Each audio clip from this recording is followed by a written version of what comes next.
Hello students, आज हम आपके लिए लेकर आए हैं रसायन विज्ञान कक्षा 11 का यूनिट 1 का भाग 9। तो बच्चों, अब तक लास्ट वाले भाग में हमने मोलरता और मोललता को पढ़ा था। अब देखते हैं नेक्स्ट भाग मोल प्रभाज। तो बच्चों, मोल प्रभाज पहले हम परिभाषा से समझते हैं। किसी घटक का मोल प्रभाज विलयन में उपस्थित घटक के मोलों की संख्या तथा पूर्ण विलयन के मोलों की संख्या के अनुपात को घटक का मोल प्रभाज कहते हैं। तो क्या कहना चाह रहा बच्चों परिभाषा के अनुसार, यदि हम किसी घटक का मोल प्रभाज निकालना है तो घटक में उपस्थित यानी घटक के मोलों की संख्या बटे पूरे के पूरे विलयन की मोलों की संख्या के अनुपात को हम क्या कहते हैं बच्चों, घटक का मोल प्रभाज कहते हैं। इसे काय से प्रदर्शित करते हैं। काय जैसे एक्स हो है बच्चों, इस प्रकार ही लिख दें, काय से प्रदर्शित करते हैं। ठीक है बच्चों। अब देखो हम मोल प्रभाज निकालते हैं तो घटक क्या क्या चीज हुए बच्चों विलयन में, एक विलय और एक विलायक। तो पहले हम निकालते हैं बच्चों विलय का मोल प्रभाज। विलय का मोल प्रभाज, तो विलय का मोल प्रभाज यानी कि काय विलय, यानी कि यदि हमें विलय का मोल प्रभाज निकालना तो सूत्र क्या बनेगा बच्चों, हमने परिभाषा कही थी घटक के मोलों की संख्या। तो यहां पे घटक क्या है बच्चों, विलय है। तो विलय के मोलों की संख्या, विलय के मोलों की संख्या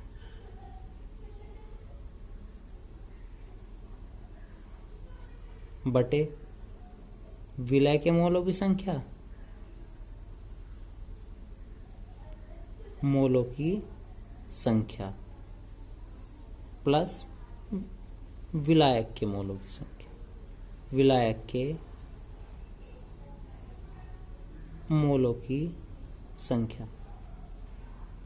तो बच्चों क्या कहना चाह रहा था परिभाषा के अनुसार, ये घटक के मोलों की संख्या बटे पूर्ण विलयन के मोलों की संख्या। पूरा विलयन क्या बनेगा बच्चों, विलय और विलायक को यदि हम एक जगह जोड़ देंगे तो पूरा विलयन बन जाएगा। तो इसके मोलों की संख्या, तो विलय के मोलों की संख्या को हम छोटे एन से और विलायक के मोलों की संख्या को बड़े एन से प्रदर्शित करते हैं। तो बच्चों विलय का मोल प्रभाज का शॉर्ट में सूत्र क्या बनेगा, विलय का मोल प्रभाज छोटा एन और छोटा एन प्लस बड़ा एन, यानी कि विलय के मोलों की संख्या छोटा एन और विलय के मोलों की संख्या छोटा एन प्लस विलय के मोलों की संख्या बड़ा एन।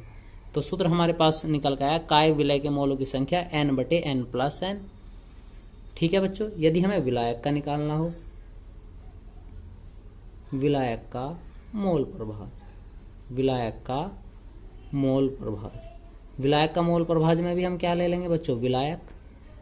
अब की बार तो विलायक में भी क्या बनेगा बच्चों, अब की बार विलायक के मोलों की संख्या, मोलों की संख्या बटे विलय के मोलों की संख्या, मोलों की संख्या प्लस विलायक के मोलों की संख्या, विलायक के मोलों की संख्या। तो बच्चों काय विलायक का मोल प्रभाज क्या बनेगा सूत्र, अब की बार विलायक की मात्रा ऊपर है तो n बटे n प्लस n। ठीक है बच्चों। यानी कि यदि हमें विलायक का मोल प्रभाज निकालना तो विलायक के मोलों की संख्या बटे n प्लस n। उम्मीद है आपको समझ आ रहा होगा बच्चों। अब देखते हैं दो, इस पर हम नोट पढ़ेंगे। नोट नंबर 1, पहली चीज आ रही बच्चों, इसमें हर बार मोलों की संख्या आ रहा, तो मोलों की संख्या का क्या सूत्र है, तो मोलों की संख्या, तो मोलों की संख्या का सूत्र है बच्चों मात्रा बटे अणुभार, मात्रा बटे अणुभार। यानी कि यदि हमें विलायक के मोलों की संख्या पूछेगा तो विलायक की मात्रा बटे अणुभार, यदि विलय का पूछेगा तो विलय की मात्रा बटे अणुभार। नंबर 2, जो याद करने योग्य बात है बच्चों, पूरे के पूरे विलयन का मोल प्रभाज 1 होता है। कितना होता है, 1। यानी कि जब हम दोनों का मोल प्रभाज यानी दोनों घटकों को अलग अलग हल करके लाएंगे तो उसका उत्तर कितना आ जाना चाहिए, 1 आ जाना चाहिए। तो क्या कहवे, काय विलय प्लस काय विलायक, यानी कि दोनों का मोल प्रभाज का योग कितना होगा, सदैव 1 होगा। तो बच्चों ये बात याद करने योग्य है, यानी कि यदि हम विलय का मोल प्रभाज और विलायक का मोल प्रभाज का योग कर दें तो कितना आ जाएगा, 1 आ जाएगा। ठीक है बच्चों, उम्मीद है अब तक आपको समझ आ रहा होगा। अब देखते हैं इन पर आंकिक प्रश्न। तो बच्चों इंपॉर्टेंट आंकिक क्वेश्चन हैं, समझेंगे।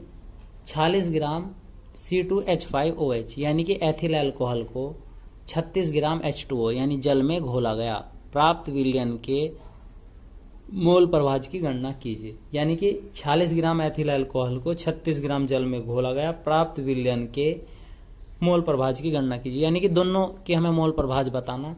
तो सबसे पहले हमें क्या दे रखा बच्चों, C2H5OH योग की मात्रा कितनी दी हुई है बच्चों, 46 ग्राम। हमें क्या चाहिएगा बच्चों, इसी का अणुभार। तो हम C2H5OH का अणुभार ज्ञात करते हैं। तो अणुभार इजकल टू कितना हो जाएगा बच्चों, C का कितना होगा, कार्बन का आपको पता ही है 12 गुणा 2 प्लस हाइड्रोजन का 1 गुणा 5, ऑक्सीजन का 16 प्लस हाइड्रोजन का 1, 12 दूनी 24 प्लस 5 एकम 5, 16 प्लस 1। यानी कि यदि हम इसे हल करेंगे तो 17 17 और 5 22, 22 और 24 हो गए 46। तो हमारे पास एथिल अल्कोहल का अणुभार कितना आया बच्चों, 46। तो हम क्या निकाल लेंगे, एथिल अल्कोहल के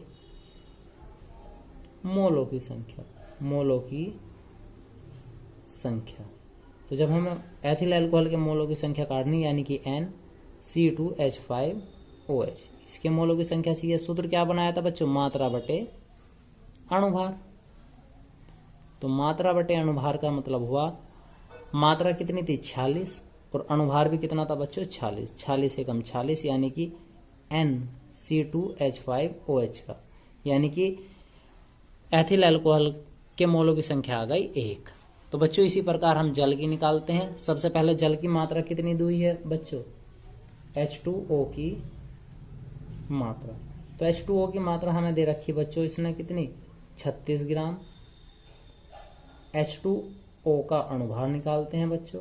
तो H2O का अणुभार कितना हो जाएगा, H का 1 गुणा 2 और ऑक्सीजन का 16 यानी कि 18। अब H2O का के मोलों की संख्या, मोलों की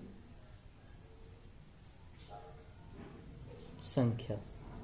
तो मोलों की संख्या, एक को हमने छोटा n कह दिया था बच्चों, अब कैसे कितना कह देंगे, बड़ा n, क्या H2O।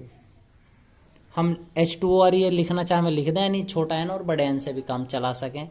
ठीक है बच्चों, तो इसके मोलों की संख्या क्या आएगी, मात्रा बटे अणुभार, 36 बटे 18, 18 दूनी 36, कितना आया बच्चों 2। ठीक है, यानी कि कुल मिला के हम कह सकते हैं छोटे n का मान 1 है और बड़े n का मान 2 है। तो हमें निकालना है क्या, काय C2H5OH का, यानी कि इसका मोल प्रभाज। तो सूत्र क्या बनेगा बच्चों, n बटे n प्लस बड़ा n। इसके लिए क्या निकाल रहे थे, C2H5OH, और n का मान यहाँ भी क्या था, C2H5OH के मोलों की संख्या, और इसकी थी H2O के मोलों की संख्या। तो n के मोलों की संख्या कितनी थी, आई थी बच्चों 1 बटे n के की, छोटे n के की 1 और बड़े n के की 2। तो 1 बटा 3, जब हम 1 से 3 को भाग देंगे तो बच्चों हमारे पास कितना आ जाएगा, 0.3 से 1 से 3 को भाग दे रहे तो हमारे पास आंसर आएगा 0.333। ठीक है बच्चों, लगभग दशमलव के बाद 3 आता रहेगा, इस प्रकार का कुछ अंक बनेंगे हमारे पास।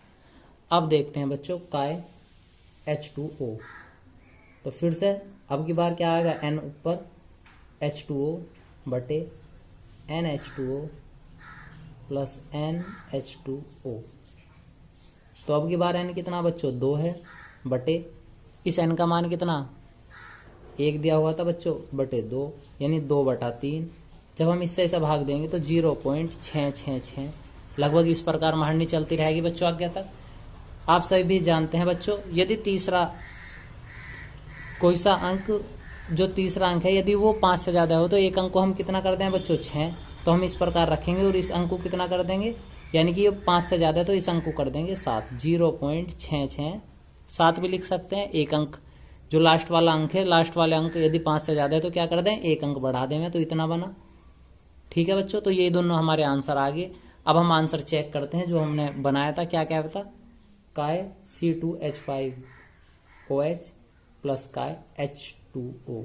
तो ये जो हम लास्ट में विधि कर रहे हैं बच्चों, केवल ये आंसर मैच कर मतलब अपने उत्तर की जांच करने के लिए है। तो इसका मान कितना 0.333 प्लस इसका मान 0.667, दोनों को ऐड करेंगे तो 1, यानी पूरे विलयन का योग कितना आया बच्चों 1। तो इसका मतलब आपका अंकित क्वेश्चन सही है। तो बच्चों देखते हैं एक क्वेश्चन और। तो बच्चों नेक्स्ट क्वेश्चन है, एथिल अल्कोहल तथा जल के मिश्रण में भार अनुसार 54% जल है। इस मिश्रण में एथिल अल्कोहल और H2O का मोल प्रभाव ज्ञात कीजिए। एथिल अल्कोहल और जल के मिश्रण में भार अनुसार 54% जल है। इस मिश्रण में एथिल अल्कोहल और H2O का मोल प्रभाव ज्ञात कीजिए। तो बच्चों अब की बार उसने मात्रा नहीं दी, अलग अलग दिया, इतने प्रतिशत जल है, यानी कि जल की मात्रा क्लियर कर दी उसने, कितनी है बच्चों 54% जल है। जब पूरे इसमें 54% जल रहा तो बची हुई मात्रा किसकी बचेगी बच्चों, एथिल अल्कोहल की। तो अब की बार H2O की मात्रा, H2O की मात्रा उसने डायरेक्ट परसेंट में से कह दिया कितना है 54 है, तो हम मान लेंगे बच्चों कितना 54 ग्राम है। हम निकाल लेंगे H2O का अणुभार। तो H2O का अणुभार हम कई बार ज्ञात कर चुके हैं बच्चों, हाइड्रोजन का 1 गुणा 2 और ऑक्सीजन का 16, यानी कितना आया 18। तो हमें क्या निकालना बच्चों, H2O के मोलों की संख्या, मोलों की संख्या। सूत्र क्या था बच्चों, मात्रा बटे अणुभार। मात्रा कितनी दी हुई है 46 बटे 18, यानी कि N का मान, जो जल है विलायक हुए NH2O का मान, यानी कितना बना बच्चों 3। ठीक है, अब शेष मात्रा किसकी थी, एथिल अल्कोहल की, C2H5OH की मात्रा। तो बच्चों टोटल विलयन कितना होता है 100 में से कितना कम हो गया 54 तो जल हो गया, बचा कितना 46। तो 46 ग्राम हमारे पास बचा क्या, एथिल अल्कोहल। तो अब हम निकालते हैं एथिल अल्कोहल का अणुभार।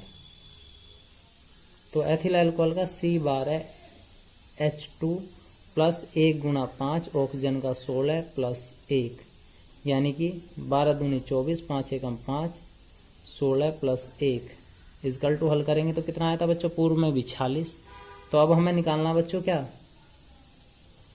मोलों की संख्या, C2H5OH के मोलों की संख्या, मोलों की संख्या, यानी कि